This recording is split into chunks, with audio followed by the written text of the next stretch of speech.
No one at Fort Raven looked twice at the janitor.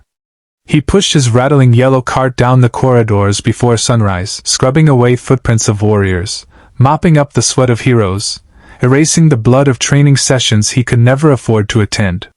To every soldier in that brutal elite training compound, Marcus Hale was invisible. Just another broken man with a bent back and tired eyes. A single dad cleaning floors he didn't own, fighting battles no one knew about.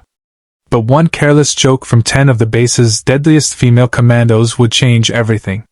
"Let the janitor spar us, for fun." One of them laughed. The others laughed harder.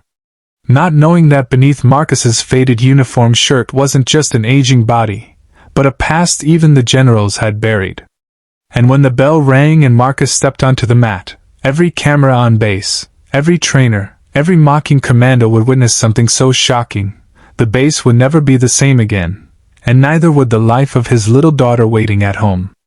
And that moment was only the beginning. Marcus Hale used to be someone. 20 years ago, he wore a uniform of a different kind, a classified symbol stitched onto his chest, known only to a few men in shadowed rooms. Back then, his hands didn't hold mops and rags. They held weapons the government later pretended never existed. But time is a cruel eraser. War faded into memory. A bad back replaced his strength.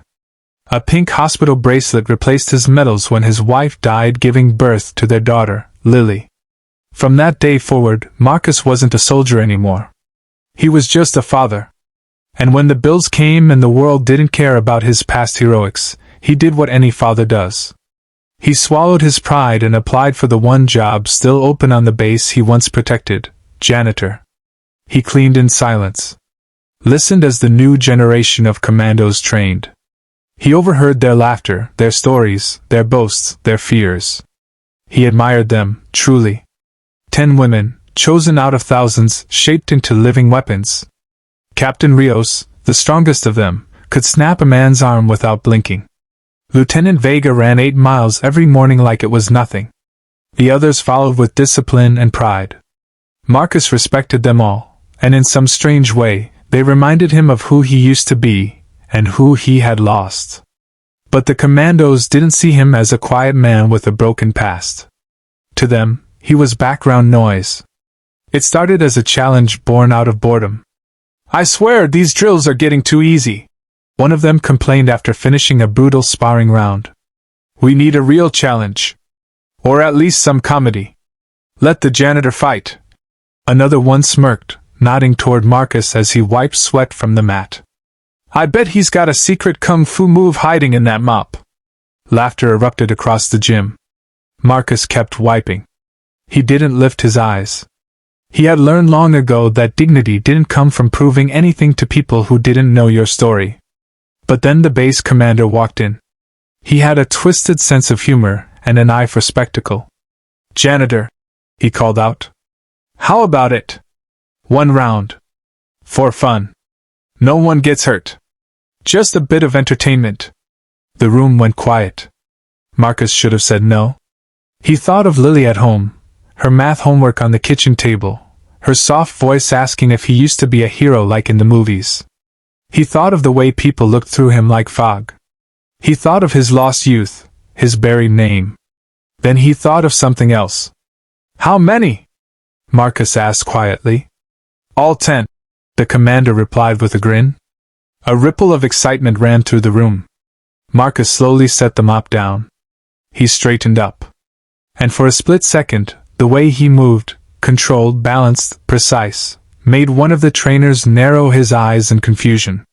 Marcus stepped onto the mat and removed his worn-out shoes. "Just to be clear," he said, his voice steady and calm, "this isn't for fun to me." They didn't understand what he meant. Not yet. The bell rang. The first commando rushed him like a storm, expecting an easy takedown.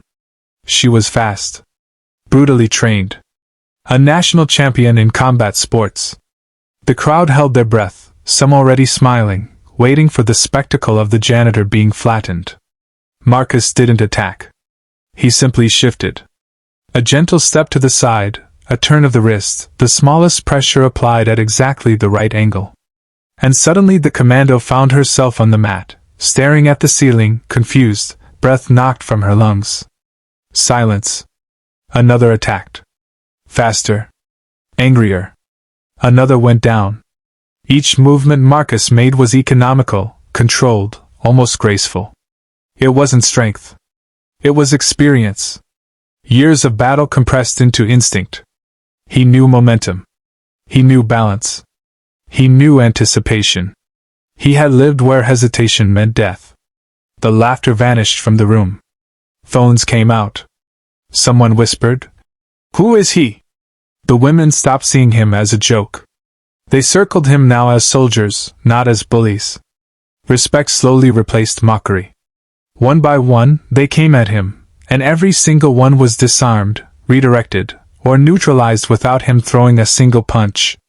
He wasn't humiliating them. He was teaching them. Showing them their blind spots. Their overconfidence. Their predictable patterns. Captain Rio stepped in last. She didn't laugh. She bowed her head lightly before stepping forward. And for the first time, Marcus bowed back. Their match was different. Equal. Respectful. A dance between two warriors shaped by pain and discipline. It lasted longer than all the others combined. And when it ended, both of them stood breathing hard, eyes locked, no animation in the room, no jokes, no whispers. Just respect. The commander slowly clapped. Soon the entire room followed. Not for the janitor, but for the man they had never bothered to see. Later that night, Marcus sat at his small kitchen table, Lily curled beside him with her head on his arm. "Daddy," she whispered, "were you really a hero?" Marcus smiled gently. "No, baby. I just remembered who I was for a moment." The next morning, the commander handed him a folder. Inside was a job offer. Training consultant. Triple the salary. Full benefits. Respect. But Marcus looked up and said something no one expected. "I'll accept. On one condition." "What's that?" the commander asked. "You teach them that strength isn't about humiliating the weak, but protecting them. Because you never know which quiet man is still fighting a war inside." From that day on, Marcus wasn't invisible. Not because of fame. Not because of power. But because he proved that your past doesn't disappear. Your pain doesn't define you. And even the most forgotten person in the room might be the strongest soul standing there. And somewhere, in a simple apartment with a little girl who believed in him, the greatest victory of all was already his.